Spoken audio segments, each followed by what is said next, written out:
오늘 1062회 정책 지식 포럼에 와주신 것을 감사하게 생각합니다. 오늘 주제는 가장 핫한 주제인데 항상 정답은 있고 그걸 어떻게 하느냐가 제일 문제인 겁니다. 우리 권혁주 교수님 행정대학원에서 제일 학구적이신 분이고, 네, 꼭 지금부터 10년 전에 프레스센터에서 또 이거 발표를 하고 그때는 기억이 납니다. 그때 제가 사회를 봤나 그런 것 같고요. 근데 이게 반복되는 질문이면서 답도 있어가면서 실행이 안 되는 아주 굉장히 난제 중에 난제입니다. 그동안 또 환경 변화도 있었고 또 연금 내부의 사정도 여러 가지 있었으니 그 변화를 담아서 우리 권 교수님이 아마 마술방망이를 한번 보여주시지 않을까 저는 기대를 합니다. 권 교수님 뭐 소개 안 해도 다 아실 거고 옥스퍼드 대학에서 사회정책학으로 정치학 박사를 받으시고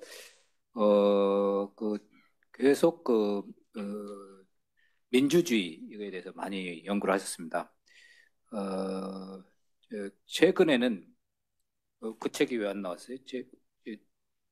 어, 갈등사의 공공정책. 이게 얼마인지 한번 볼게요. 예, 아주 역저 중의 역저입니다. 자유와 책임의 관점에서 민주주의 이론을 한번 전망한 그런 책입니다. 그 토론자는 두 분을 모셨는데요. 먼저 그 송인보 공무원연금공단 연금운영실장님 소개해드리겠습니다. 우리 권 교수님은 내부인이라 박사 안 쳐도 되고요. 우리 외부인들 박사를 쳐주셔서 감사하고요. 우리 송 박사님은 셰필드 대학에서 사회정치학 박사를 하셨고 공무원연금공단 연구소장, 경인 지부장, 그다음에 현재는 연금운영 실장입니다.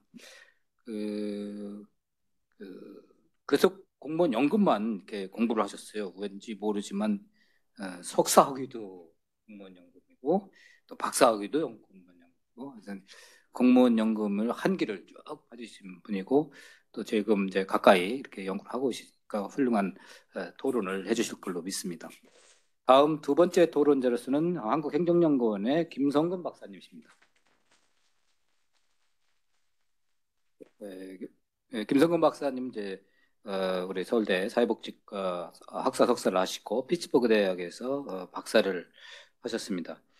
주로 그 정책에 대해서 광범위한 그런 연구를 하고 계시고 그다음에 그 데이터 국정 데이터 조사 센터 연구위원으로서 데이터에 굉장히 관심을 많이 가지시고 실증적 연구를 많이 하시고 있습니다.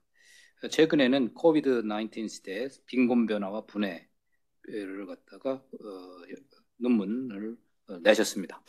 그러면 오늘 그 이해관계자가 많이 오신 관계로 토론 시간을 좀 많이 드리려고 합니다. 그래서 우리 권 교수님 발표할 내용이 많지만 좀 가급적 압축적으로 말씀을 해주시고 두 분 토론자께서도 우리 척하면 입맛이니까 좀 짧게 해주시면 토론 플로우하고 인터랙션을 더 많이 하도록 하겠습니다. 그러면 권 교수님 부탁드립니다. 네, 임도균 교수님 감사드립니다. 오늘 발표할 내용은 공무원연금 개혁의 합리적 개혁 방안. 그래서 아까 그 타이틀에는 보장성과 지속 가능성이라고 이렇게 부제가 있었는데 그걸 합치면 합리적인 개혁 방안입니다. 어떻게 하면 보장성과 지속 가능성을 동시에 추구할 수 있느냐, 그런 개혁이 가능하냐 하는 그런 문제의식을 가지고 한번 말씀을 드리도록 하겠습니다. 이 부분에 대해서는 더 얘기하지 않아도 최근에 너무 많이 논의가 되고 있어서 잘 알고 계실 겁니다. 특히 사회적으로 이 저출산 고령화, 그 가운데서도 오늘 주제인 노인 인구의 빈곤 문제, 그래서 어떤 소득 보장의 문제가 굉장히 중요하다. 이제 이렇게 제기가 되고 있습니다. 그리고 또 이제 어려운 문제가 국민연금 개혁, 또 그와 관련해서 공무원연금 개혁, 과연 이 두 제도가 형평한 것이냐 이런 질문이 제기가 되고 있는데 제 문제의식은 최근에 언론에서나 정치권 혹은 정책 결정자들 사이에서 논의되고 있는 이런 문제가 이론적으로 개념적으로 잘못되어 있는 게 굉장히 많다. 그래서 그런 것들을 정확하게 정교하게 이해하면서 올바른 개혁 방안을 추구하는 것이 바람직하다. 그래서 그런 방향에서 한번 논의를 피고 또 주장을 제시하도록 하겠습니다. 이거는 이제 공적연금 체계에 대해서 그림으로 간략하게 정리한 내용인데요. 배경 설명이기 때문에 또 다들 기본적으로 이해하실 거라고 생각하고 이 부분은 설명을 드리지 않도록 하겠습니다. 그러면 이제 오늘 우리가 주로 얘기를 해야 되는 게 노후 소득 보장 중에서도 가장 중요한 공적연금 체계에 대해서 우리가 이제 얘기를 하면서 그 가운데서도 공무원 연금에 대해서 얘기를 해야 되는데 첫째로는 국민연금이 있습니다. 그래서 국민연금은 이 가입자 소득의 9%를 반반씩 본인과 고용주가 내는 이런 제도이고요. 그다음에 공무원 연금은 기준소득 월액의 18%를 가입자인 공무원과 국가가 반반씩 내는 이런 제도입니다. 그래서 이제 여기서부터 이제 차이가 나타나는 거죠. 그다음에 이제 사학연금, 저희 서울대학교 교수는 이제 사학연금에 해당자입니다. 근데 사학연금은 이 사립학교의 경우는 학교법인도 이제 들어가지만 또 교직이라는 특수한 성격을 감안해서 국가가 또 부담하는 이런 형식으로 되어 있습니다. 그 다음에 이제 군인연금이 이렇게 되어 있습니다.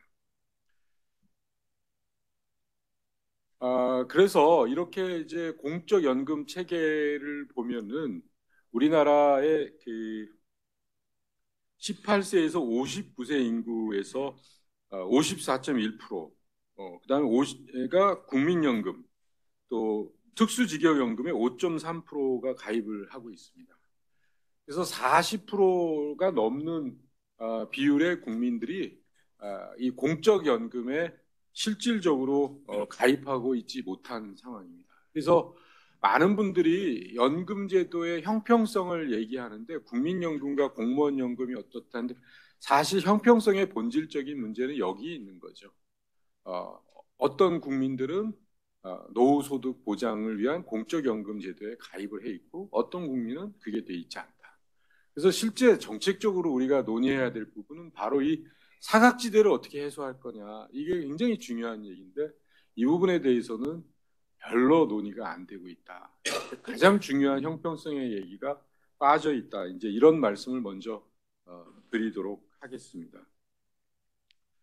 그래서 이렇게 이제 보험료를 9%와 18% 이렇게 서로 다른 차이를 내서 내면은 우리가 이제 연금을 가입을 한 다음에 보험료를 내고 퇴직한 다음에 이제 연금을 받게 되는데요.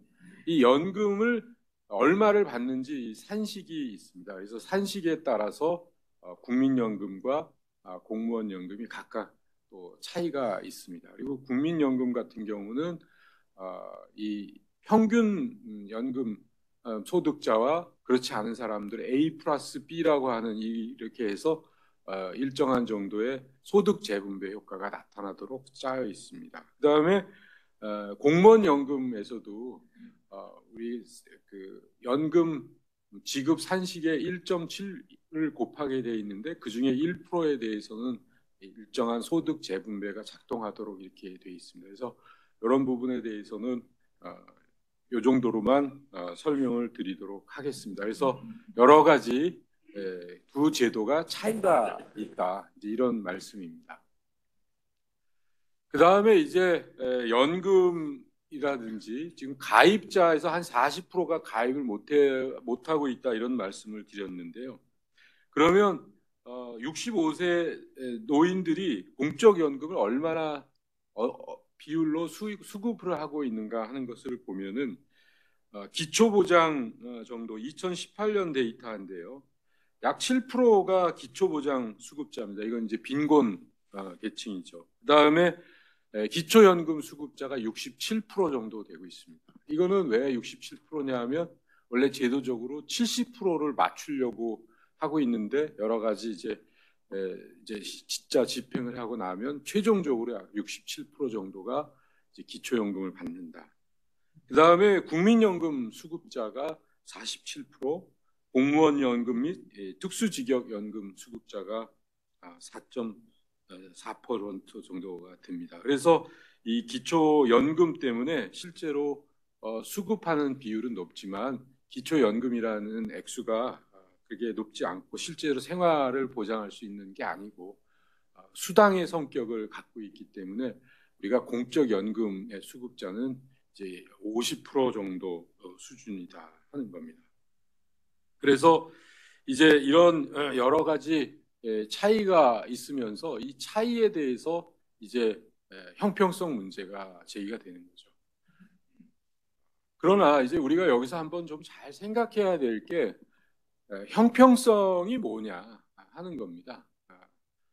평등과 형평, 이걸 우리가 잘 구별해야 된다 하는 겁니다. 그래서 평등은 그 지금 주어진 어떤 조건이 같냐 틀리냐, 그래서 그 주어진 수치를 그대로 비교해서 차이가 있냐 없냐, 이게 평등인 거죠. 근데 형평성은 우리가 일반적으로 비슷하게 막 쓰기도 하지만 사실은 다른 개념입니다. 서로 다른 차이를 인정을 하고 그 서로 다름에 대해서 대응을 해서 궁극적으로 우리가 원하는 것에 있어서는 똑같이 한다 하는 거죠. 다름과 같음을 동시에 추구하는 게 형평성입니다. 그래서 우리가 1시간 일한 사람한테 월급을 주는 거가 2시간 일한 사람한테 돈을 주는 게 2배가 되죠. 그래서 이게 형평한 거죠. 그러나 본질적으로 1시간 일한 사람과 2시간 일한 사람도 1시간 당으로는 똑같은 액수를 지급하는 거죠. 그 점에 있어서는 평등한 거죠. 그래서 우리가 이 지금 공무원 연금과 국민연금의 형평성을 따질 때도 다름을 인정하고 다름에 있어서 궁극적으로 우리가 추구하는 것이 같으냐 하는 것을 따져야 된다 하는 것이 저의 주장이고, 이론적으로 평등은 1차적 가장 중요한 규범이지만 그 서로 다름이 있을 때는 그 다름을 인정해서 1차적 규범을 하는, 이렇게 나누어서 생각할 필요가 있다 하는 겁니다. 그래서 이제 가장 겉으로 드러나는 게 2021년에 국민연금 가입자의 평균 수령액을 계산해 보면 94만 원이 나오고 2019년 기준 공무원연금 평균 지급은 240만 원이 나옵니다. 그러니까 굉장히 큰 차이가 납니다. 그래서 이게 이렇게 다르니까 문제가 있는 거 아니냐? 그렇게 일방적으로 얘기할 수는 없다. 그러면 형평성에 부합하느냐? 제가 볼 땐 안 부합한다. 그럼 어디서 부합하지 않느냐? 그 부합하지 않는 부분을 정확하게 짚어내고 거기에서 문제를 해결해야 이것이 합리적이다 하는 게 제 주장인 겁니다. 그리고 그런 것을 위해서는 특히 우리가 연금의 지속 가능성, 재정적으로 유지 가능하냐, 동시에 연금이 기본적으로 목적하고 있는 소득 보장에 얼마나 기여할 수 있느냐, 이 두 가지를 조건으로 걸어보자 하는 겁니다. 그래서 지금 우리나라는 국민연금과 공무원연금 두 가지 제도를 현재 운영을 하고 있습니다. 그러면 왜 국민연금과 공무원연금을 이렇게 다르게 운영하고 있느냐? 역사적인 맥락에서 시작이 된 거죠. 어떤 합리적인 판단하기보다는 우리에게 주어진 상황에서 공무원연금이 60년도에 먼저 도입이 됐습니다. 그거는 경제 발전을 위해서 정부 주도에 하면서 우수 공무원을 월급을 당장에 줄 수는 없지만 연금이라는 제도를 통해서 유인하기 위한 제도로 도입이 됐고요. 이건 이제 장면 정부에서 도입이 돼서 실질적으로 이제 박정희 정부 때부터 제도가 시작이 됐고, 그 이후에는 공무원 연금은 단순히 공적 연금이 아니라 공무원의 인사정책으로서의 인사정책 수단으로서 활용이 됐다. 가장 대표적으로는 공무원들이 재직기간에 잘못을 저지르게 되면 그 잘못에 책임을 져서 연금을 삭감하게 되는, 그래서 이 연금이 공무원의 청렴이라든지 이런 것들도 활용할 수도 있고, 또 동시에 공무원의 정치적인 경제적인 제약에 대한 보상 이런 제도로서 운영이 되고 있다 하는 겁니다. 그래서 공무원 연금은 매우 복합적인 성격을 가지고 있다 하는 점을 말씀드립니다. 그리고 이제 공무원 연금이 도입이 된 이후에 1995년 이후에 지속적인 개혁이 있었습니다. 이렇게 지속적인 개혁이 있을 수밖에 없었던 것은 1960년대에 이 제도가 처음에 도입이 될 때는 우리나라가 최빈 국가였습니다. 그래서 60년대 중반에 우리나라 기대 수명이 60살이 채 되지 않았어요. 그래서 이 제도를 도입하고 나서 몇 년을 운영하다 보니까 20년 가입을 넘고 60살이 돼야 연금을 준다 하는 게 실질적으로 공무원들한테 말이 안 되는 제도였습니다. 왜냐하면 기대 수명이 60이 안 되는데 그 이후에 연금을 준다? 그걸 가입하고 돈을 낼 수 있는 내겠다는 공무원이 없는 거죠. 그래서 20년 가입 기간만 남기고 연령을 제한을 없앴어요. 지금에 와서 생각하면 굉장히 비합리적인 제도지만 그때는 그럴 수밖에 없었다.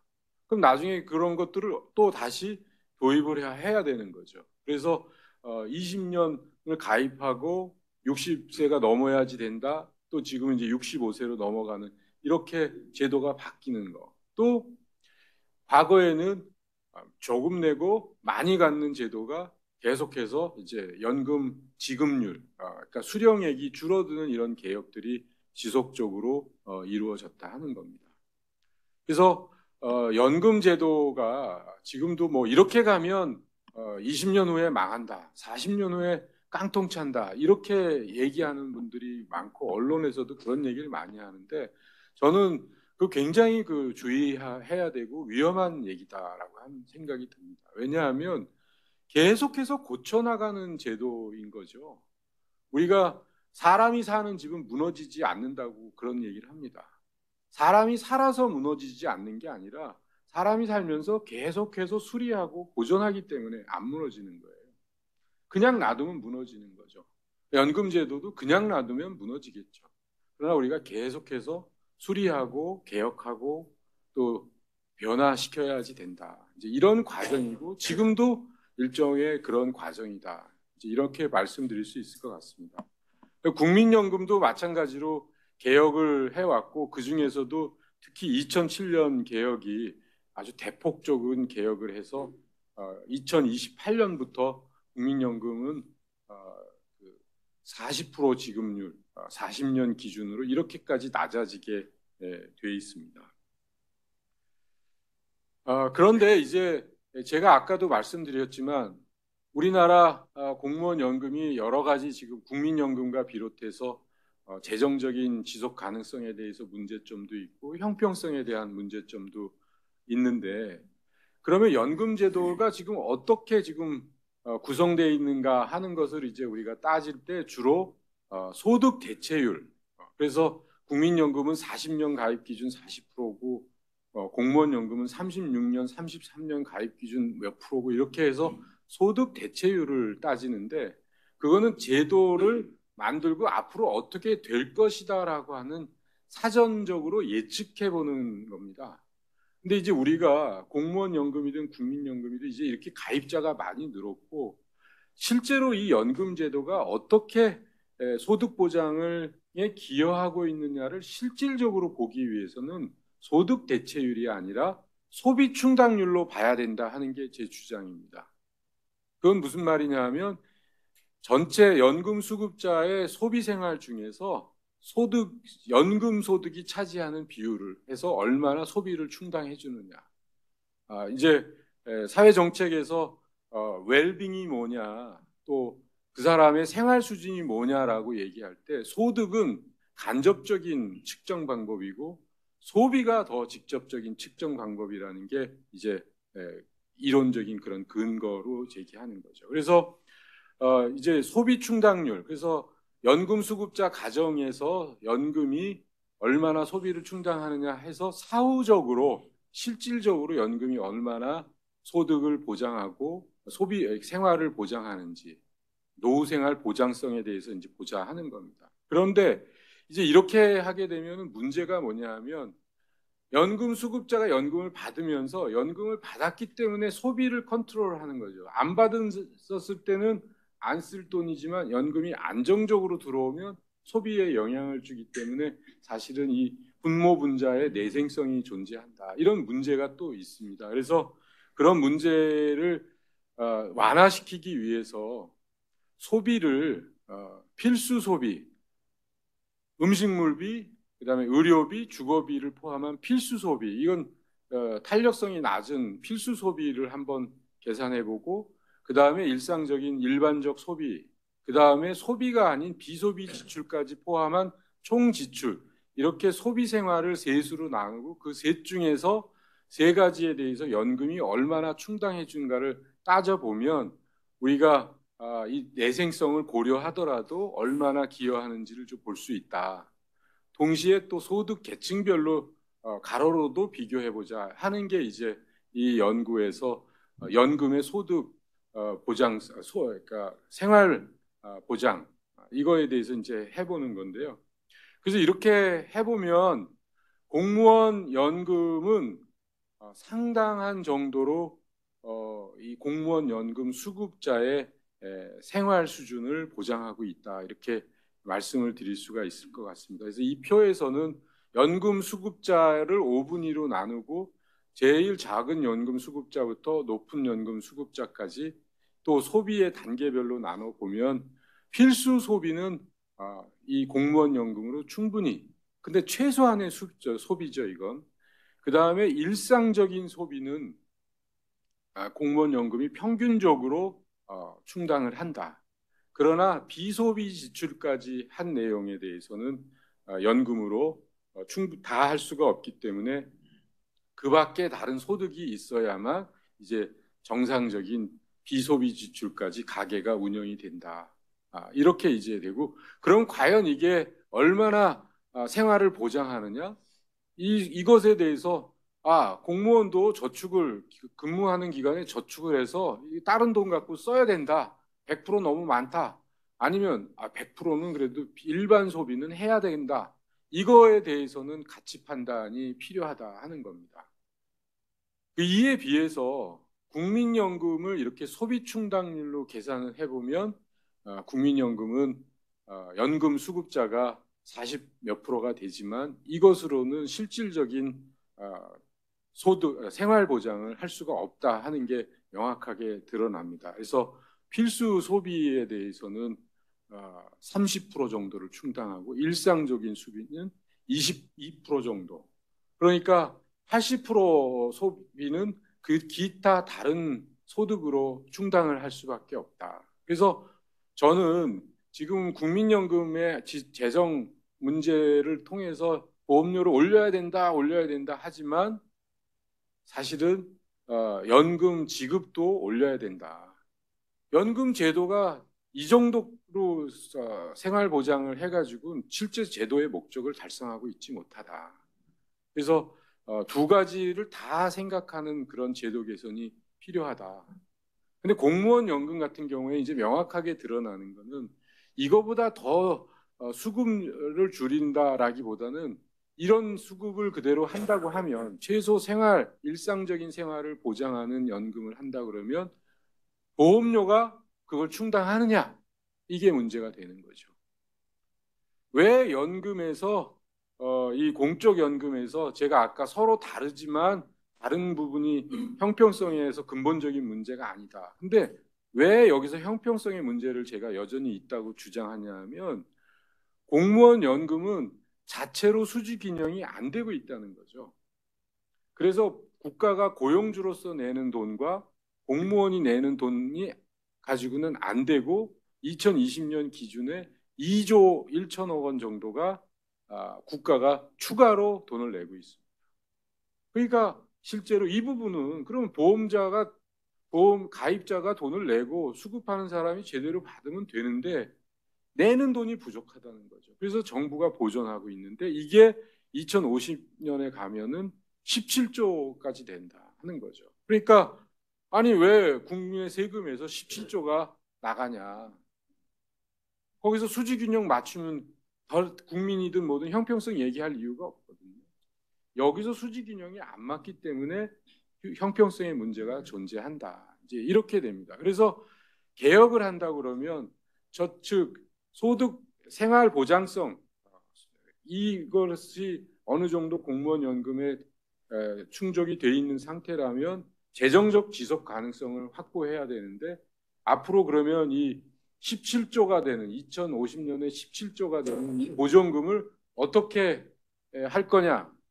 저는 이제 여기서 시나리오를 이제 구성을 해본 것이 2010년에 정부 보전금을 10조 정도 수준에 맞추고 그 이상에 필요한 돈은 가입자인 공무원과 고용주인 정부가 부담해야 된다. 그렇게 해서 이 시나리오를 내는데 50대 50으로 정부와 고용주와 공무원이 낼 수도 있고 공무원이 3, 정부가 7. 왜냐하면 뭐 예를 들면 독일과 같은 다른 나라에는 사실은 공무원 본인이 연금보험료를 안 내고 국가가 부담하는 나라도 있고 뭐 이런 여러 가지 제도가 있기 때문에 3대 7 안도 있고 5대 5 안도 있습니다. 그러나 실질적으로는 5대 5 안이 더 가능하지 않겠냐 이렇게 이제 저도 생각이 드는 거죠. 근데 2050년에 10조, 그 다음에 이것이 10조라고 표현하지만 부담률, 즉 전체 공무원 임금에서의 보면 15% 정도를 10%까지 낮추는 이런 걸 하기 위해서는 각 연도별로 시나리오별로 연금 보험료 인상률을 이렇게 제시를 했습니다. 그러면 왜 10%에다가 맞추느냐? 그런데 이제 공무원 연금에 실제로 뭐가 빠져 있냐면, 들어 있냐면 일반 민간 기업에서 있는 퇴직금이 공무원은 별도로 없습니다. 퇴직 수당이라는 것이 작게 존재하지만 공무원 연금이 기능하는 건 인사정책적인 수단도 있지만 또 퇴직금 8.3%의 퇴직금이 들어있기 때문에 저는 이 8.3%의 퇴직금이 보존금에 들어가는 거는 우리가 받아들여야 한다. 그러나 여전히 10%죠.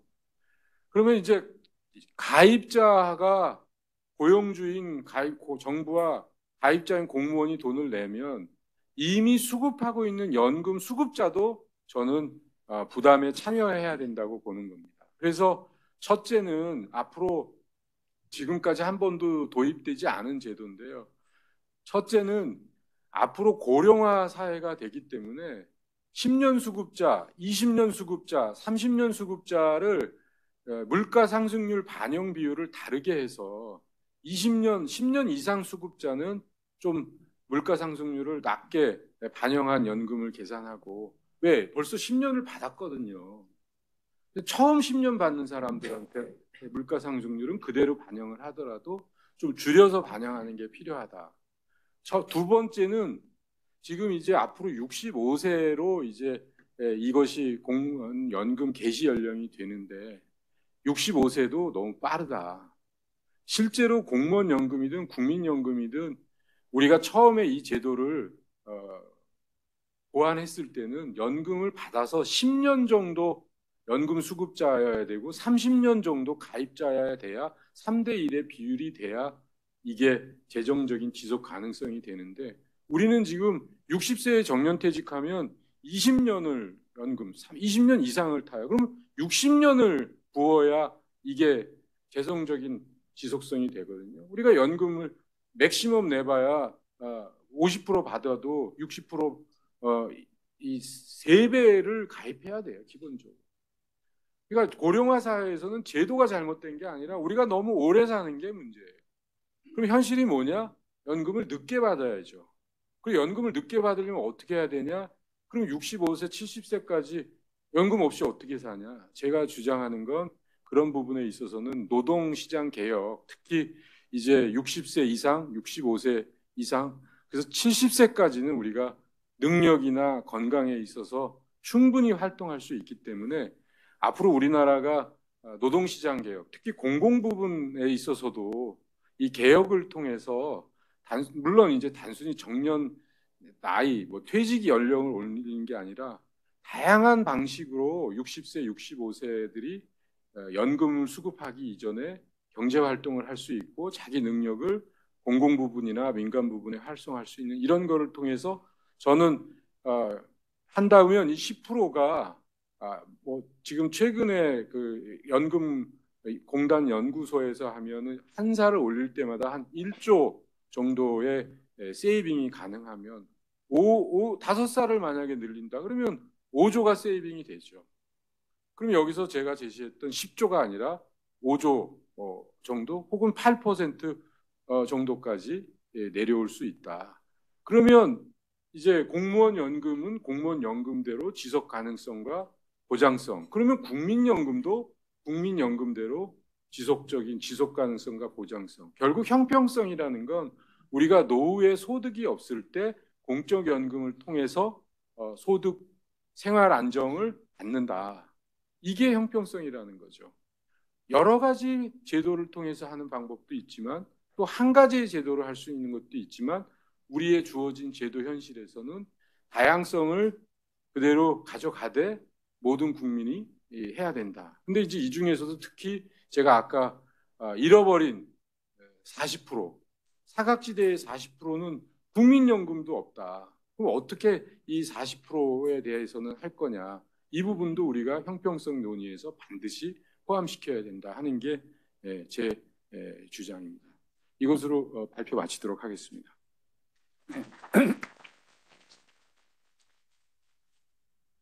다 고개는 끄덕끄덕 하는 것 같긴 한데 70살까지 그럼 일자리를 만들어줘야 될 거 아니에요? 그게 쉽진 않은 얘기 같습니다. 우리 송 박사님 먼저 토론부터. 예, 조금 전에 소개를 받은 공무원연금공단의 송인보라고 합니다.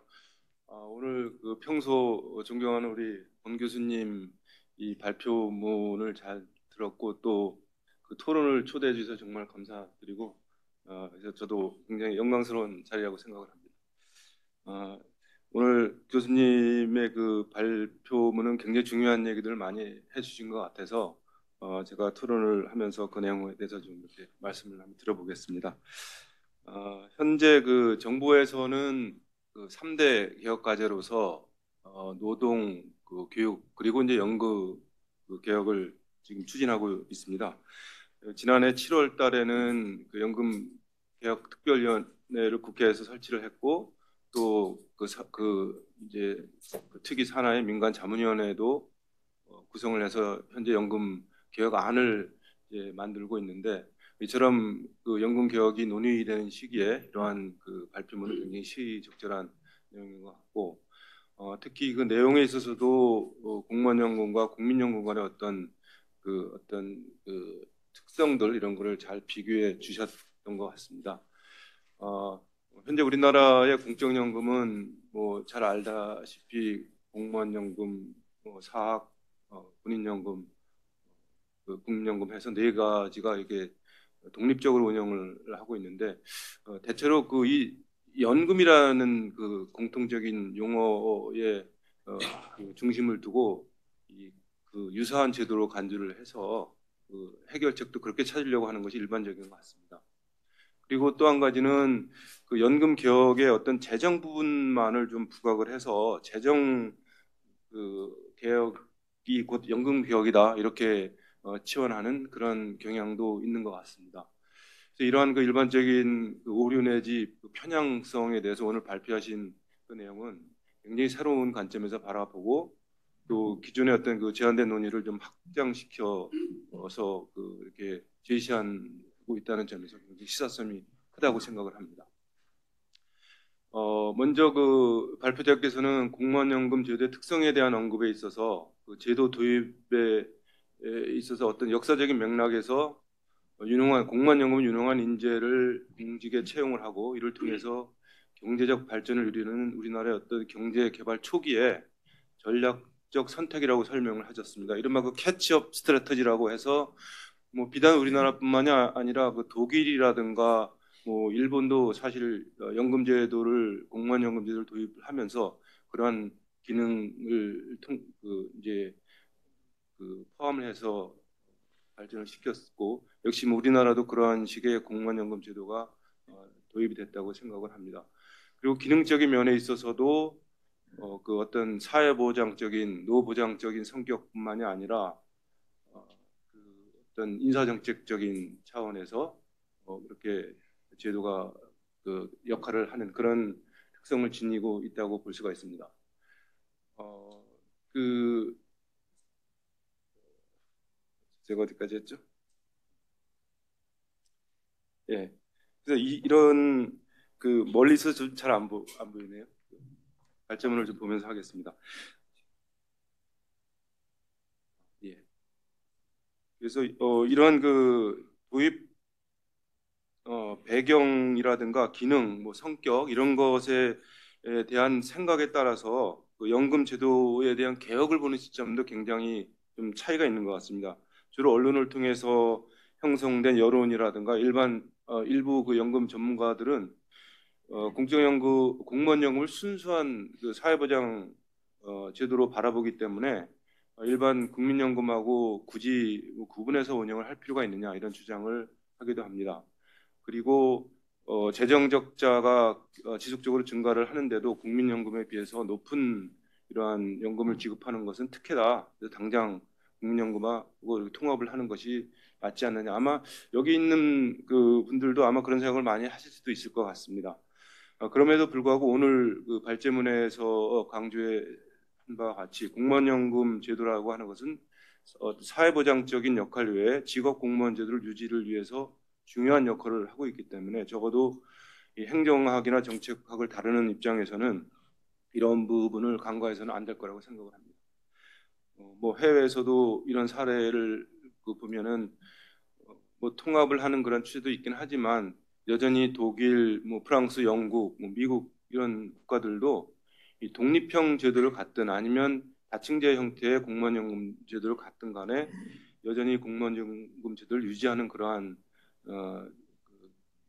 이제 사례를 볼 수 있듯이 이런 것은 결국은 각각의 제도적 특성과 장점이 있으므로 이를 유지를 하되 다만 그 민간 간의 불형평성을 해소하고 미래 재정 부담을 줄이는 이런 개혁을 모색하고 있는 것이 추세라고 할 수가 있습니다. 다음으로 이제 개혁의 목표 부분에 대해서 살펴보려고 합니다. 그 연금 개혁의 목표는 아까도 말씀드린 것처럼 재정 안정화에 한해 국한된 것이 아니라 급여의 어떤 적정성 부분 그리고 세대 또는 세대 간의 형평성 이런 것을 종합적으로 좀 다루어야 되지 않을까 생각을 하는데 그래서 그러한 그 사례로서 예를 들어서 그 EU 같은 경우는 연금 개혁을 평가하는 지표를 그 오픈 메서드 오브 코디네이션이라고 해서 그러니까 세 개의 그 개혁 목표를 두고 거기에 11가지의 구체적 실행 과제를 갖고 연금 개혁의 목표를 평가하기도 합니다. 세 개라고 하는 것은 그 급여의 적정성이라는 부분, 그리고 지속 가능성, 그리고 현대화 이런 세 가지 큰 개혁 목표를 갖고 그것이 동시에 충족되는 어떤 개혁의 목표를 위해서 추진하는 걸 볼 때 이러한 그 뭐 재정 안정화가 개혁이다 이렇게 하나만 보는 것은 굉장히 좀 편향적인 시각이라고 볼 수가 있겠고 그리고 이러한 그 개혁의 목표라고 하는 것은 서로 상충될 수도 있기 때문에 또는 이해 당사자 간에 서로 다른 입장 차가 있기 때문에 사실 연금 개혁이라고 하는 것은 굉장히 어렵고 합의 과정을 이루기가 난해한 그러한 그 정책 과제 중에 하나라고 생각이 듭니다. 뭐 과거의 권위주의 시대에는 사실 뭐 그 정부의 그 행정 사무관들이 정책 기반을 해서 이것이 개혁안이라고 해서 뭐 몇 달 내에 뚝딱 법을 바꾸는 사례도 있었습니다. 하지만 지금은 그 이런 그 다원주의 사회에서 우리나라가 특히 이제 뭐 대화 또 민주적인 절차 이런 걸 중요시하는 이런 시점에 있어서는 정말 작은 그 어떤 문제 하나도 쉽게 해결되지 못하는 면이 있기 때문에 뭐 예를 들어서 지난번에 유치원 그 초등학교 연령을 뭐 한 살 낮추는 이런 것조차도 굉장히 어려운 것처럼 뭐 연금 문제는 뭐 그렇게 그거보다 훨씬 어려운 과제라고 생각이 듭니다. 그래서 최근 그 논의되고 있는 연금 개혁도 당초에는 이번 4월 달까지 개혁안을 만들겠다고 이렇게 발표를 사실 한 바가 있습니다. 근데 저희 같은 이런 그 실무자 입장에서는 참 굉장히 그거는 좀 난센스다 이런 생각을 했던 것인데 뭐 지금 그것이 현실화돼서 사실 개혁안이 지금 만들어지지 못하고 아마도 수개월 또는 뭐 몇 년이 걸릴지도 모른다는 그런 생각이 들 수가 있습니다. 그리고 개혁의 내용에 있어서도 제가 말씀드린 것처럼 재정 적자 부분에 대해서만 중점을 두는 경향이 많은데 오늘 그 발제자께서 말씀하신 것처럼 이런 그 재정 적자가 아니라 연금의 적정성이란 부분도 얼마나 중요한가 이런 것을 좀 볼 수가 있는데 그래서 오늘 그 지표 중에 하나로 평가 지표 중에 하나로 제시해 주신 소비 충당률이라는 이런 개념 이것이 굉장히 그 시사하는 바가 크다고 생각을 합니다. 왜냐하면은 말씀하신 것처럼 기존에 우리가 노후소득 평가 지표로서는 소득 대체율을 많이 사용을 했는데 소득 대체율이라고 하는 것은 그 퇴직 전후 경제적 수입을 그 비교를 통해서 연금 소득이 얼마나 되는가를 보기 때문에 그 연금의 실질적인 보장 수준을 평가하는데 왜곡이 발생을 할 수가 있습니다. 예를 들고 저희가 공무원연금의 소득 대체율은 지금 30년 기준으로 51%라고 얘기를 하고 있고 국민연금의 소득 대체율은 30%, 30년 기준으로 30%라고 이렇게 하는데 그게 동일한 잣대이느냐고 하면 그것이 아닌 게 그 기준이 되는 분모는 공무원은 공무원 기준 소득을 기준으로 하고 있고 국민연금은 국민연금 뭐 평균 기준 소득을 하고 있는데 이 공무원의 지금 현재 국민연금의 현재 평균이라고 하면 A값이라고 하면 286만 원 정도인데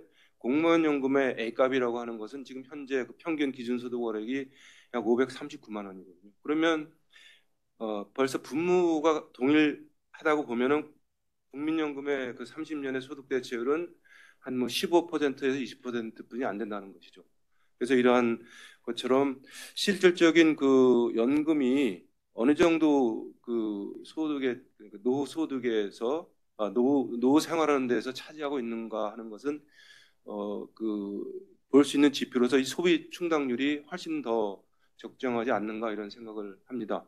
다만 이제 그 노후 소비 지출이 국가마다 좀 차이가 있기 때문에 어떤 국가 간의 비교 지표로서 그 보기는 좀 어떤 한계가 있지 않을까 생각은 들기도 하는데 여하튼 간에 앞으로 그 연금 개혁의 지표로서 이 소득 대체율과 함께 소비 충당률 지표도 널리 활용될 수 있기를 기대를 합니다. 그리고 또한 이 분석에 있어서 그 소비 충당률에 대해서 분석을 한 내용을 보면은 공무원연금은 필수 소비 지출 수준 이상을 제공을 하고 있지만은 국민연금은 그 필수 소비의 3분의 1 정도만 충당하고 있기 때문에 실질적으로 노후 생활이 영위가 불가능하다 이렇게 발표를 하셨는데 이러한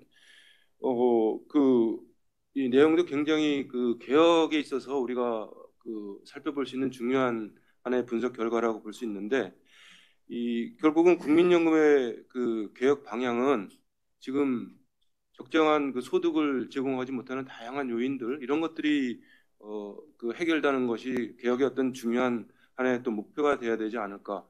예를 들어서 보험료율도 굉장히 낮고 또 아까 말씀드린 그 A값 자체가 낮은 이유 중에 하나가 그 국민연금은 소득 상한이 있기 때문에 소득 상한이 현재 뭐 본인이 얼마나 소득이 많더라도 590만 원이 상한이기 때문에 590만 원 이상으로 보험료가 설정되지도 않고 급여도 올라가지 않는 그것이 결국은 소득을 그 연금 수준을 낮추는 결과를 만들고 있기 때문에 이런 부분들을 어떻게 개혁을 할 것인가 이런 것도 굉장히 중요한 과제인 것 같습니다. 또한 이 공무원연금의 그 개혁 방향도 이러한 점에서 국민연금 시각에서 맞춰서 바라볼 것이 아니고 제도의 각각의 순기능들을 살려 나가는 것이 고려가 돼야 되지 않을까. 달리 말씀드리면은 현재 국민연금 개혁은 더디고 국민연금은 사실 보험료 1% 올리는 것도 굉장히 어렵습니다.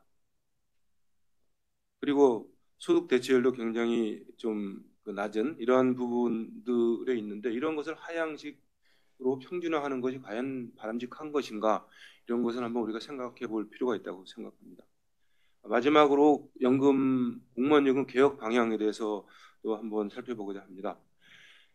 공무원연금은 제일 먼저 우리나라 공적연금 제도로서 도입이 돼서 그동안 4차의 연금 개혁을 단행을 한 바가 있습니다.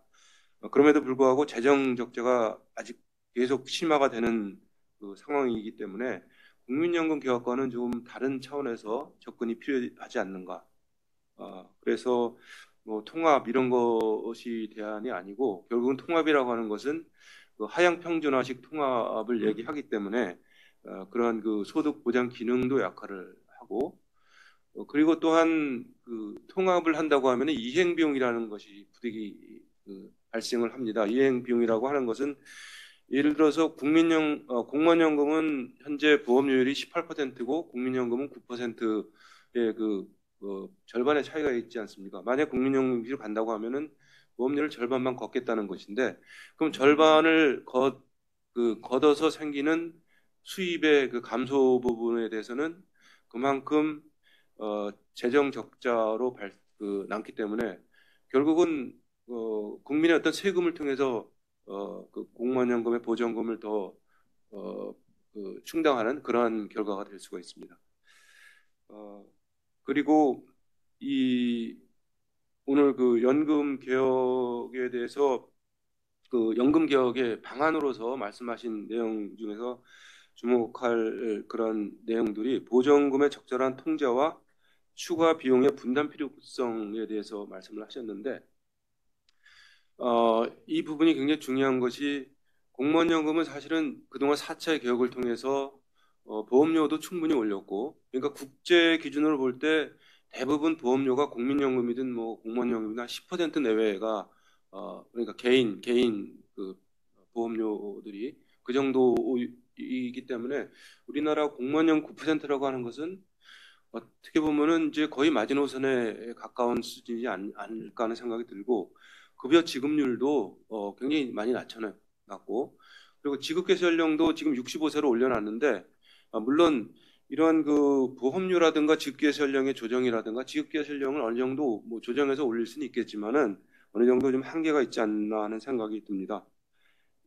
그리고 결국은 개혁이라고 하는 것이 결국 기존 세대에는 두고 현재 재직자 그리고 미래 세대에 부담을 주는 그런 개혁이 일반적인 특성이기 때문에, 이거는 결국은 그 세대 간의 미래 세대에 부담을 주는 세대 간의 불형평성을 확대시키는 결국 결과를 가져오는데, 그래서 이러한 것을 통제시킬 수 있는 그런 것을 좀 해소할 수 있는 장치가 무엇이냐, 이것이 결국은 지금 아까 발제문에서 말씀하신 보전금의 적절한 통제, 이런 부분을 줄 수가 있는데, 이게 어떤 내용이냐고 하면은 그 아까 발표문에서 제시하셨지만은 보전금이 일정 부분이 이상이 되면은, 지금은 사실은 전부 그 보전금이 증가하는 것을 국민 세금으로 부담을 시키고 있는 이러한 것을 좀 바꿔서 그 현재 재직자나 또는 연금 수급자에게도 이러한 그 일정 수준을 넘었으면 부담을 하게 하는 이런 방안을 제시하는 것입니다.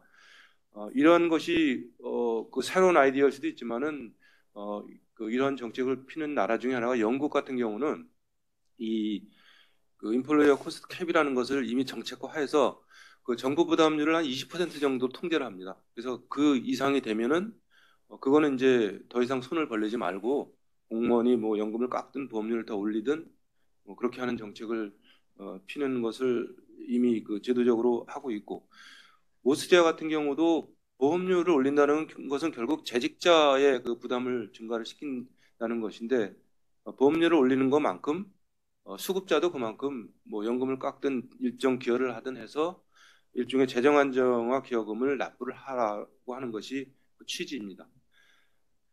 그래서 모쪼록 이러한 그 내용들이 앞으로 우리 연금 개혁 논의에 있어서 굉장히 중요한 대안이 되고, 또 논의가 풍부해질 수 있는 이런 계기가 될 수 있으면 하는 것이 제 바람입니다. 이상 토론을 마치겠습니다. 네, 송 박사님 감사합니다. 뭐, 근데 제가 마이크를 안 켰네요. 키고 했었습니다.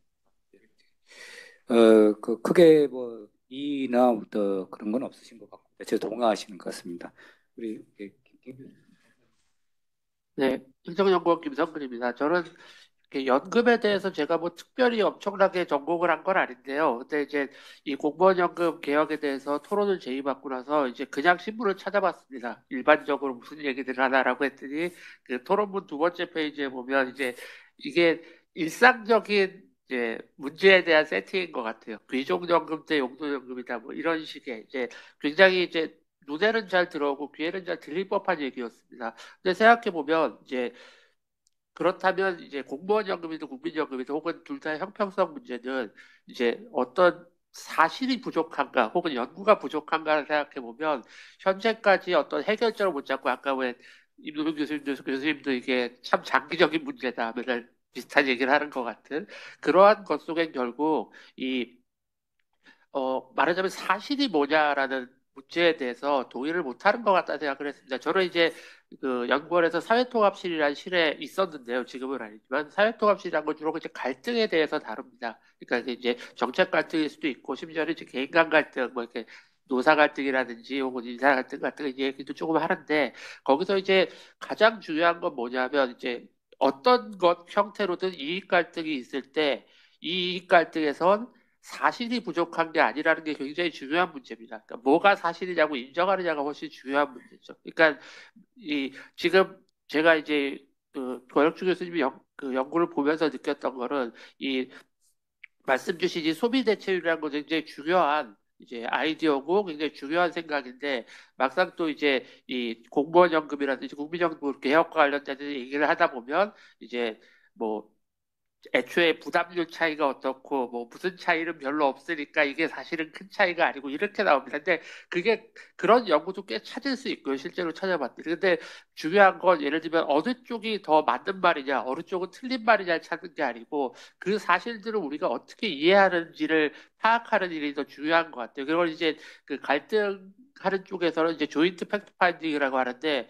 어떻게 보면 당연한 말 같은데 사실은 굉장히 중요한 말. 특히 이제 정책과 관련된 갈등 상황에선 그러니까 사람들이 똑같은 단어 쓰는데 완전히 다른 현실을 얘기하는 거죠. 그래서 그런 것들에 대해서 조금 더 우리 이제 공적연금이라든지 공무원연금 개혁에 있어서 어떤 이제 뭐가 사실이다, 연구에 의해서 이렇게 나왔다, 이런 것들에 의해서 아까 왜 그 귀족연금이지 무슨 연금이 이런 얘기들을 하지만 그런 부분에서 실제로 사실은 뭔가 어떤 사실까지 우리가 같이 이해하고 어떤 걸 완전 히 다르게 이해하는가 이런 논의가 조금 더 필요해야 이 논의가 좀 더 한 걸음 나갈 수 있지 않을까. 해결까지는 뭐 제가 잘 수 없지만 그런 생각을 좀 해봤고요.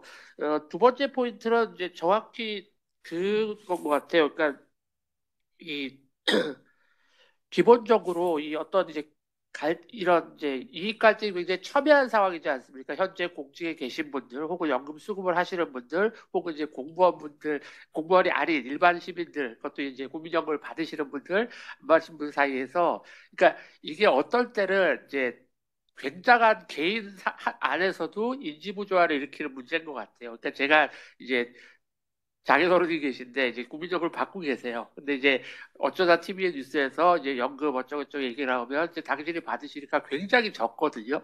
그러니까 불평을 막 하십니다. 연금이 뭐가 문제고 뭐가 문제. 근데 이제 한편 공무원 그럼 이제 그런 얘기가 나오면 항상 공무원 연금은 뭐 그런 데로 많이 받는다 뭐 이런 식으로 보도가 되잖아요. 그럼 이제 공무원 연금에 관련된 이제 나쁜 말들을 막 하시는 거죠. 근데 이제 저희 아내, 그러니까 아내가 공무원이에요.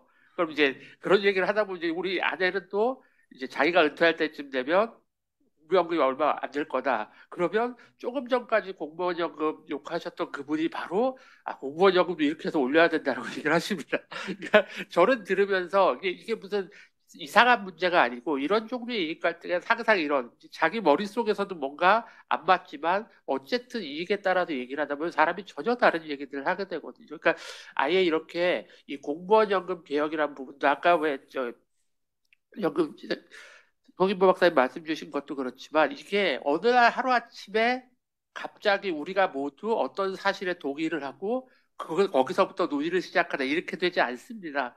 그러니까 어떤 사소한 갈등 문제도 그래요. 하다못해 우리 동네 하고 저 동네는 있는데 다리 이름을 뭘로 할 것이냐. 그거 동의하거나 혹은 동의하지 않는데 3년 걸립니다. 아무것도 아닌데 그 이름이 모든 다리가 무너지는 건 아니잖아요. 근데 그런 거 생각해 보면 이제 예를 들면 연금 개혁이란 문제를 정말로 접근하려면 애초에 그러니까 연금이란 왜 있는가?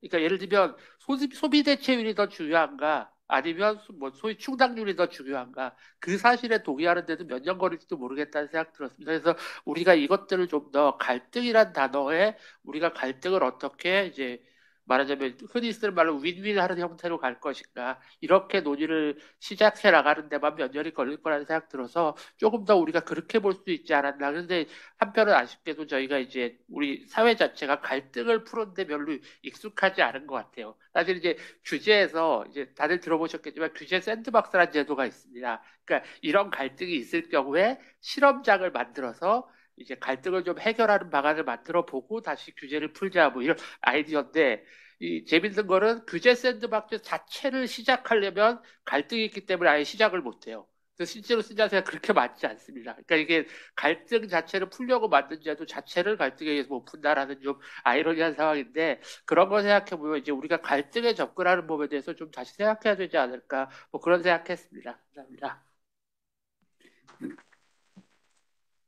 네, 감사합니다. 굉장히 중요한 말씀하신 것 같아요. 지금 제가 시작할 때 이건 답은 정해져 있는데 풀지 못하는 게 문제라고 그랬지 않습니까? 사실은 많이 내면은 많이 받고 적게 내면 적게 내는데 또 세대 간의 분화가 있기 때문에 결국은 많이 내고 조금 받아야 되거든요. 그죠? 근데 그게 말씀하신 대로 이제 정책의 수용성인데 우리 당사자든 뭐든 이제 수용을 좀 못하는 거죠. 팩트에 대한 이해가 좀 부족한 면도 있고 이해해도 정말 할지 예를 들면 프랑스 같은 데 지금 개시 연령을 좀 늦추는 거잖아요. 그게 난리치고 있지 않습니까? 결국은 개인의 이해관계 걸렸을 때 과연 머릿속으로 이해했다고 해서 또 다 되는 거냐? 그것도 또 문제가 있는 것 같긴 합니다. 어쨌든 좋은 발표 토론을 해주셨으니까 한번 우리 스테이크 홀더들이 여기 많이 계시니 한번 혹시 묘안이 있으신지 질문 받겠습니다.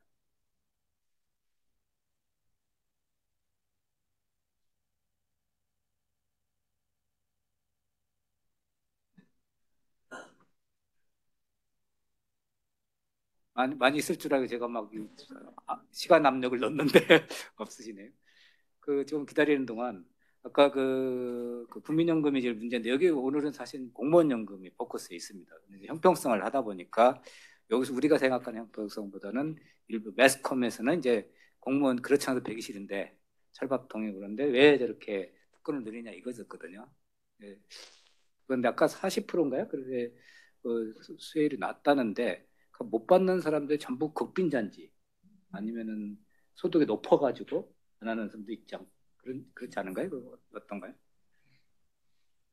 국민연금은 일단 가입을 해서 가입 자격을 획득을 하면 그거에 따라서 받는 거고요. 근데 이제 상당히 많은 수의 이미 그 노령에 도달했는데 국민연금에 가입할 기회가 없었던 분들이 대부분이고요. 그래서 지금 우리나라 노인의 상대적 빈곤이 40%가 넘는다고 이제 이러는데 그 중에 가장 큰 이유가 우리나라 공적연금, 특히 국민연금이 이제 성숙도가 낮기 때문에 그래서 지금 이제 계속 그 수급자들이 생겨나고 있는 거죠. 그래서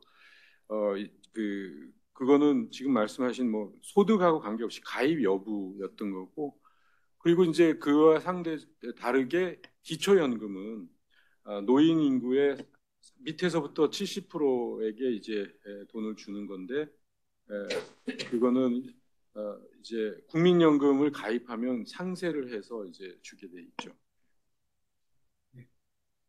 오늘 크게 말씀하신 게 아마 저희가 머릿속에서 한 세 가지 형태로 좀 구조화를 하는 것이 좀 맞다는 생각이 들었어요. 딱 그걸 말씀하셨던 건데 먼저 연금 가입자와 비가입자가 일단 구분되고요. 그다음에 연금 가입자 안에서도 국민연금 가입자와 그다음에 4대 직업 오늘 말했던 공무원연금 가입자가 또 구분되고요. 마지막으로 또 각각의 연금 내에서 과거부터 쭉 받아오셨던 분들, 오래 받으신 분들과 새롭게 받거나 앞으로 받을 사람들 그 사이에서 계속 개혁이라는 이름으로 쉽게 말하면 귀착되는 연금 혜택이 이제 달라지기 때문에 그것도 부담되고 아까 말씀하셨던 것처럼 3.95% 추가적인 부담 그 과거에 안 했던 것인데 만약에 현재처럼 보전금에 대한 문제가 되게 되버리면 받는 사람도 공무원연금을 받는 사람들도 추가 부담을 해야 되지 않겠느냐라고 하는 아이디어신데 과연 지금 현재 이 공무원연금을 받으시거나 앞으로 받으실 분들이 지금도 9% 내는데 추가로 3, 4%를 더 내란 말이야 라고 하는 것이 좀 이슈가 될 겁니다. 그리고 지금도 지난번에 공무원연금 개혁을 하면서 최근에 들어가는 친구들은 거의 국민연금 수준처럼 많이 떨어뜨려 놨지 않습니까? 그거 자체도 공무원에 대한 매력을 떨어뜨리는 한 이슈일 텐데 향후에 추가 부담에 대해서도 어떨까? 그러니까 오늘 말씀드렸던 것처럼 이렇게 세 가지 버전의 갈등이 있는 것이 연금인 것이고 그 중에서 이제 오늘 아이디어를 이제 주신 것 같아요. 사실은 지금 2조라고 아까 말씀하셨죠. 정부에서 보전금이 이게 자금은 작지만 계속 누적된다고 생각하면 이게 아찔한 얘기거든요. 여기 많은 공무원분들 계시지만 내가 그동안 못 받았었는데 라고 하는 것이 연금에 대한 생각이시지만 국민연금은 또 그거랑 좀 다르지 않습니까? 그러니까 서로 바라보는 방식이 다르니까 이게 참 조화로운 합의 내지는 협의는 참 어려울 것 같습니다. 한동안도. 근데 그런 상황의 문제의식을 우리가 많이 공유를 했으면 좋겠고 그래서 많이 논의가 됐으면 좋겠다라는 생각이고 당장 직접적인 질문은 연금도 지금 어쨌든 간에 운영을 하시니까 그죠? 투자 수익에 대한 것이 있을 겁니다. 그리고 지금 국민연금에 대해서도 얘기를 하는 게 생각보다 리턴 레이트이 별로 높지가 않네? 이런 얘기를 많이 합니다. 공무원연금은 어느 정도 수준인지 물어보고 싶고 실제로 거기서도 예전에는 손채권 투자만 했던 걸로 알고 있는데 대체 투자처럼 뭔가 좀 해보려고 그랬는데 잘 안 되는 건지 또 투자 수익률이 어느 정도나 되는지 그리고 정말로 수익률이 좋다고 한다면은 우리가 보전금에 대한 것도 조금 더 밝게 볼 수가 있겠죠. 그래서 그걸 첫 번째 여쭤보고 싶고 두 번째는 지금 소득 대체율에 대한 얘기가 있었는데 그 소득 대체율 자체도 제가 알기로는 계속 이렇게 내려오는 형태로 좀 잡았던 걸로 제가 기억을 하거든요. 그래서 그거 역시 앞으로 어떤 일종의 플랜을 가지고 있는 것인지 한번 좀 그 두 가지에 대해서 말씀 주셔서 감사하겠습니다. 예, 토론자가 답변 드리겠습니다. 예, 일단 처음 질문하신 게 투자 수익률 제가 정확한 지금 자료를 갖고 있지 않아서 대략적으로 말씀드리는데 지금 이제 투자 수익률이 뭐 금년도가 작년도 같은 경우는 이거 전반적 그 경제의 어떤 그 상황 때문에 뭐 악화가 되고 그런 경우도 있지만 평균 한 지금까지 7%에서 9% 정도 그 수준은 그 평균적으로 그 된 거로 제가 기억을 하고 있고요. 근데 물론 과거부터 이렇게 갔을 때요. 근데 이게 중요하지 않은 게 공무원 같은 경우는 지금 한 해 그 연금 지출액이 20조 정도입니다. 그런데 갖고 있는 기금은 한 13조 뭐 내외 그런 상황이기 때문에 이거를 아무리 많이 운용 수익을 해봤자 이걸 갖고 이 꼬리가 몸통을 흔드는 그런 건 될 수 없는 게 지금 상황이라고 말씀드리고요. 그래서 이게 결국은 어떤 적립 방식으로 계속 유지가 돼서 대규모의 적립기금이 있다고 하면은 그걸 통해서 일부 보험료라든가 이런 걸 좀 절감할 수 있는 효과가 있는데 지금 그렇지 못한 현실이 있다는 걸 말씀드리고 겨우 이거는 어떻게 보면은 1년치 지출도 안 되기 때문에 그냥 그 지불 준비금 정도의 성격으로 볼 수 있는 거라고 보여지고요. 뭐 그렇지만 역시 그 10조 이상이 되는 것을 투자 수익을 늘려서 그 보전금을 줄이려고 하는 노력은 기울이고 있고요. 다음에 소득 대체율 부분은 결국 뭐 소득 대체율에 대한 개념이 원래는 최종 내가 퇴직할 때 소득을 갖고 있다 연금을 받을 때 첫 원금이 어느 정도 차이가 있네. 그게 소득 대체율인데 지금은 뭐 그 분모되는 것을 최종 소득보다는 보통 평균 기준 소득을 통해서 이제 그 분모를 하고 있기 때문에 평균 재직 동안에 그 기준 소득 거액이 얼마인가에 대한 내 연금액 그래서 그걸 급여 지급률로 보통 이제 유사하게 본다고 하면은 급여 지급률이 공무원 같은 경우는 과거에 뭐 2%가 1년당 지급률이 1년당 2%라고 하면은 뭐 10년이면 20%가 되고 그리고 20년이면 40% 이런 계산이지 않습니까? 과거는 2%가 넘었었는데 지금은 1.7%로 이렇게 낮춰진 상태고요. 그래서 뭐 아까 말씀드린 것처럼 30년이면은 30 곱하기 1.7하면 57%라고 하는 것이 그 일종의 소득 대체로 이제 활용되고 있습니다. 그래서 점점점 낮아지고 있는데 물론 과거에 연금 받으신 분들은 뭐 그 2.1% 정도의 1년 연간 지급률이었기 때문에 그 최대 그리고 76%가 지급률이었기 때문에 굉장히 높은 수준이었는데 예, 뭐, 예, 총리분이라든가 아니면 뭐 헌법재판관이나 이런 분들이 제일 많이 받고는 계시는데 그분들은 또 워낙 많이 내셨기 때문에 그렇고요. 그리고 그 당시는 소득 상한이 없어서 본인 소득에 따라서 보험료와 지급률이 그 계산이 되는데 네, 지금은 그 평균 539만 원이 평균 소득이면 거기에 1.6배, 1.6배, 그러니까 862.4만 원인가 862만 원 정도가 최종 그 상한선입니다. 네, 그런 차이가 지금 있습니다. 그리고 아까 말씀드린 것 중에 결국 아무리 개혁을 하더라도 이 추가 부담을 어떻게 할 것이 이제 갈등이고 말씀하신 것처럼 이 추가 부담에 대한 아이디어가 현실화되는 것은 굉장히 어려운 문제라고 생각을 하고 있습니다. 그런데 이제 딜레마인 것이 그렇다면 계속 그 보전금이라고 하는 것은 그 재정 걷어들인 거와 연금 나가는 거에 그 차이가 보전금, 적자가 이제 보전금이라고 하는 부분인데 지금은 연간 그 20조 중에 한 16조를 걷어들여서 8조는 공무원 기여금이고 8조가 정부 부담금이라고 하면은 9%씩 걷어갖고 약 4조 정도가 이제 그 부족해서 그 4조 정도가 결국 국민 세금으로 들어오는 보전하는 부분인데 이게 내년은 더 커지고 후년이 뭐 그 이상이 되면 이제 그 보전율 자체가 9%를 넘어서기 때문에 그 통제 장치를 두지 않으면은 아무리 뭐 개혁을 하더라도 그 한계가 있을 거다.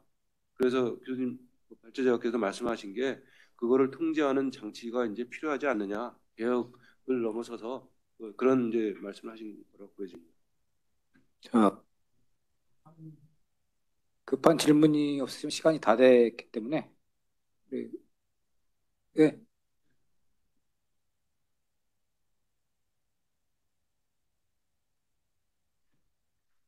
네, 그 아까 전에 소비 대체율 말씀하셨는데요.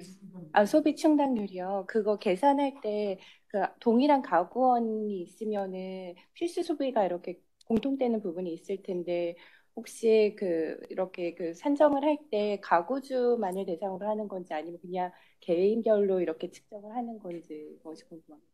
그 동등화 그래서 이제 우리가 이 서베이 가구 소비 지출 할 때는 이제 가구 중심으로 돼 있기 때문에 그거를 이제 동등화 지수를 해서 이제 가구 수혜를 반영해서 한 사람 기준으로 이제 한 거죠. 그래서 숫자는 계산된 숫자이기 때문에 뭐 예를 들면 거기 연금 액수가 얼마다 그러면 그게 실질적으로 받은 연금 액수가 아니라 동등화를 계산을 해서 나온 거죠. 네. 저기 오늘 임도빈 교수님 또 제주도에서 이렇게 오셨습니다. 우리 송인보 실장님은 그래서 저희가 사실 지식센터에서 교통비도 안 주시고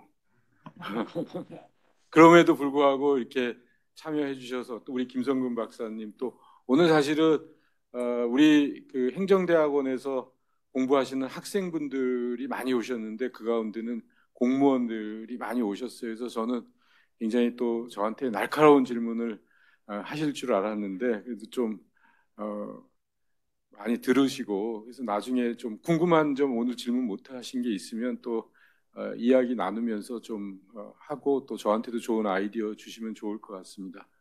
아무튼 뭐 여러 가지로 좋은 기회 주셔서 김현석 교수님한테도 감사드립니다. 네. 네, 오늘 좋은 발표를 해주신 우리 권 교수님 두 분 토론자 감사드립니다. 사실 요즘 이렇게 되니까 젊은 세대들은 연금 가입 안 하고 싶어서 지금 그러면 이제 더 악화되는 겁니다. 이게 수입이 안 들어오니까. 그래서 지금 계속 그 낭떠러지 절벽으로 떨어질 위험성도 있는데 어떻게 대타협 내지 그걸 해야 되는데 사실 우리가 기대한 거지만 줬다가 뺏는 건 정말로 어려운 개혁이거든요. 그거는 자본주의나 뭐 공산주의 똑같이 같은 인간의 심리 같은데 결국은 그나마 우리 사회가 약간 공동체 의식, 공공성에 대한 것이 우리 전통적으로 좀 저는 그 DNA에 좀 있다고 봅니다. 다른 서구 국가에 비해서. 그래서 어느 순간 되면은 조금이라도 뭐 아까 진화를 계속 했다 그러는데 네 번째 진화인데 다섯 번째 진화가 어떤 방식이든 있지 않을까 이렇게 기대하면서 오늘 그 정책 지식 포럼 마치겠습니다. 감사합니다.